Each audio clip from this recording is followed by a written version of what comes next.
41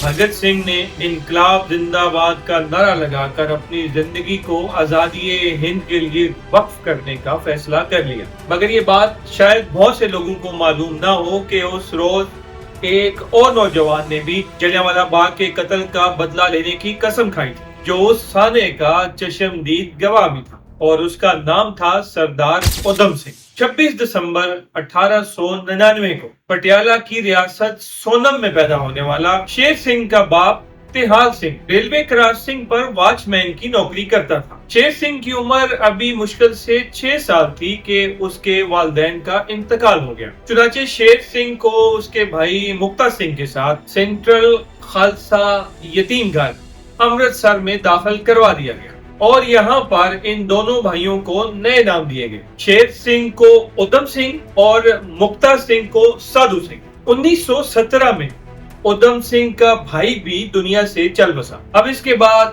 ادھم سنگھ دنیا میں اکیلا رہ گیا۔ 13 اپریل 1919 میں جب لوگ پرامن احتجاج کے لیے جلیانوالہ باغ میں اکٹھے ہوئے تو ان لوگوں میں ادھم سنگھ بھی شامل تھا۔ اس دردناک اور غمناک واقعے نے ادھم سنگھ کو انقلاب کے راستے پر ڈال دیا۔ اچھا، ایک حیران کن بات یہ بھی ہے کہ ادھم سنگھ کا پیدائشی نام تو شیر سنگھ کمبو تھا، مگر عدالت میں اس نے اپنا نام رام محمد سنگھ آزاد اور مذہب ہندوستان بتایا۔ ادھم سنگھ بھگت سنگھ سے بھی بہت متاثر تھا اور وہ اسے اپنا گرو مانتا تھا۔ سانیہ جلیانوالہ باغ میں ادھم سنگھ کے سینے میں نفرت کی ایسی آگ لگائی کہ وہ بدلے کی آگ کو بجھانے کے لیے انگلستان پہنچ گیا۔ 1934 میں امرتسر سے لندن پہنچنے والے ادھم سنگھ کو جلیانوالہ باغ کے قتل عام کا بدلہ لینے کے لیے تقریباً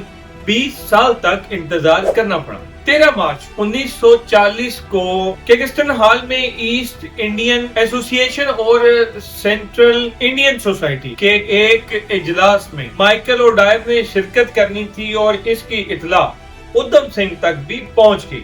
چنانچہ جس دن کا انتظار ادھم سنگھ کو گزشتہ 20 سال سے تھا، آخر کار وہ دن آ گیا۔ ادھم سنگھ اوور کوٹ پہنے ہوئے اور ہاتھ میں ایک کتاب پکڑے کینگسٹن ہال میں پہنچ گیا۔ ایک روایت یہ بھی ہے کہ ادھم سنگھ نے اپنے ریوالور کو اس بڑے سائز کی کتاب کے اندر چھپا رکھا تھا۔ اوڈائر جب تقریر کرنے کے لیے سٹیج پر آیا تو ادھم سنگھ کے دل کی دھڑکنیں تیز ہو گئیں۔ اس کے کانوں میں جلیانوالہ باغ کے زخمیوں کی چیخیں گونجنے لگیں۔ ادھم سنگھ اپنی کرسی سے اٹھتا ہے اور بڑے سکون کے ساتھ چلتا ہوا سٹیج کے پاس آ گیا، پھر نشانہ لے کر 3 گولیاں مائیکل اوڈائر کے سینے میں اتار دی۔ قتل کے بعد ادھم سنگھ نے اپنے آپ کو گرفتاری کے لیے پیش کر دیا۔ 2 دن تک ادھم سنگھ کا ٹرائل چلایا گیا، جس میں ادھم سنگھ نے واضح طور پر بتا دیا کہ میں نے اوڈائر کو قتل کر کے جلیانوالہ میں مرنے والوں کی روحوں سے کیا گیا اپنا وعدہ پورا کیا، اور میں نے جو کچھ بھی کیا مجھے اس پر فخر ہے۔ چنانچہ 4 جون 1940 کو عدالت نے ادھم سنگھ کو سزائے موت سنائی اور 31 جولائی 1940 میں ادھم سنگھ کو پینسٹن وائل جیل لندن میں پھانسی دے دی گئی۔ دوران ٹرائل جج نے ادھم سنگھ سے سوال کیا کہ تیرا نام کیا ہے؟ ادھم سنگھ بولا رام محمد سنگھ۔ انگریز جج کا اگلا سوال تھا کہ تمہارا مذہب کیا ہے؟ تو ادھم سنگھ نے جواب دیا ہندوستان۔ ادھم سنگھ نے جج کو مخاطب کرتے ہوئے کہا کہ یہ میں نے اس لیے کیا کیونکہ ڈائر اس کا مستحق تھا۔ 21 سال سے میں بدلہ لینے کی کوشش میں تھا اور میں خوش ہوں کہ میں اپنے مقصد میں کامیاب ہوا۔ میں موت سے ڈرتا نہیں ہوں کیونکہ میں اپنے وطن کے لیے مر رہا ہوں۔ 31 جولائی 1940 میں ادھم سنگھ کو پینٹ وائل جیل لندن میں پھانسی دے کر جیل کے احاطے میں دفنا دیا گیا۔ یہاں یہ بھی یاد رہے کہ ادھم سنگھ کے پاسپورٹ پر اس کا نام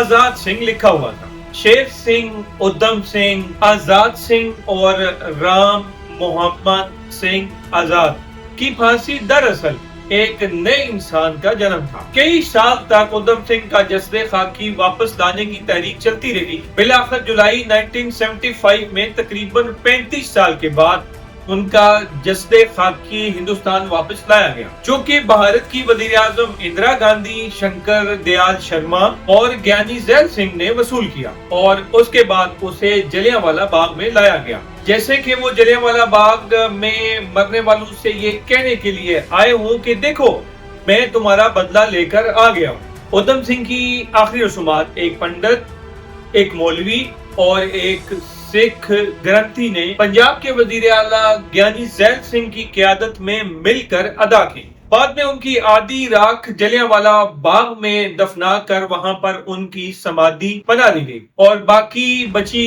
آدھی راکھ کو ستلج دریا میں بہا کر سارے پنجاب کی مٹی میں شامل کر دیا گیا۔ اس طرح سے سرفروشوں کی فہرست میں ایک اور سرفروش کا اضافہ ہو گیا۔ ادھم سنگھ کی پھانسی نے مزاحمت کے سفر کو اور زیادہ تیز کر دیا، اور اس کے 7 سال کے بعد فرنگیوں کو ہندوستان چھوڑ کر جانا پڑا۔ جلیانوالہ باغ کا خون رنگ لے آیا اور ادھم سنگھ کا آزاد ہندوستان کا خواب پورا ہوا۔ ہیپینس حق کی سیریز سچی کہانی کی اگلی قسط میں ہم حاضر ہوں گے کسی نئی کہانی کے ساتھ۔ تب تک اپنا اور اپنے چاہنے والوں کا بہت سا خیال رکھیے گا۔ اللہ حافظ۔